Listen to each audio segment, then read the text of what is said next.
कविता के विविध रंग, साहित्य टीवी के संग। साहित्य टीवी, साहित्यिक उड़ान का सुगम मंच। नमस्कार, मैं अर्चना त्यागी। आज प्रस्तुत कर रही हूँ कामिनी भारद्वाज जी की लिखी हुई 2 कविताएं। कविताओं का शीर्षक है विदाई। विदाई का पल कभी भी सुखद नहीं होता है, विशेष रूप से बेटी की जब मायके से विदाई होती है। प्रस्तुत करती हूँ कामिनी भारद्वाज जी की भावनाएं कविता के रूप में।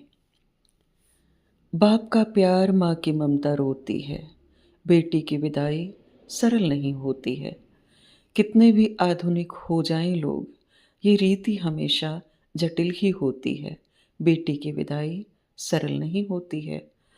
चिड़ियों जैसी ही तो होती हैं बेटियां, इनसे ही आंगन की शोभा होती है। उड़ जाती अपना दाना पानी चुग कर, ये तो किसी और की धरोहर होती हैं। बेटी की विदाई सरल नहीं होती है। इनके हिस्से का प्यार कभी न बांटना, ये तो प्रेम और ममता की मूरत होती हैं। अमीर गरीब कोई इन्हें घर न रख पाया। बेटियों की विदाई तो निश्चित ही होती है। बेटी की विदाई सरल नहीं होती है।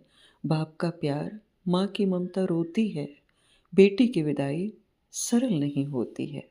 दूसरी कविता शीर्षक विदाई प्रस्तुत करती हूँ। एक विदाई माँ के आंगन से हुई, एक विदाई तुम्हारे घर से चाहूँगी। वहाँ से डोली में बैठकर आई थी, यहाँ से तुम्हारे कंधों पर जाऊँगी।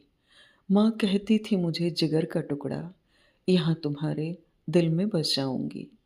वहाँ माँ बाप को रुलाकर आई थी, यहाँ थोड़ा सा तुम्हें रुला कर जाऊंगी। वहाँ बचपन के खेल खिलौने थे, यहाँ सुख दुख साथ में झेले थे। वहाँ बचपन के साथी छोड़ आई, यहाँ जीवन साथी छोड़ जाऊंगी। मेरे माथे पर बिंदिया लगा देना, अपने हाथों से मांग सजा देना। माँ के घर से सुहागिन बनकर आई, यहाँ से भी सुहागिन बनकर जाऊंगी। एक मर्यादित स्त्री के जीवन में पति का प्रेम ही सुंदर सा गहना है। इन चांदी सोने के जेवर का मोल नहीं, बस तुम्हारे प्रेम से सज कर जाऊंगी।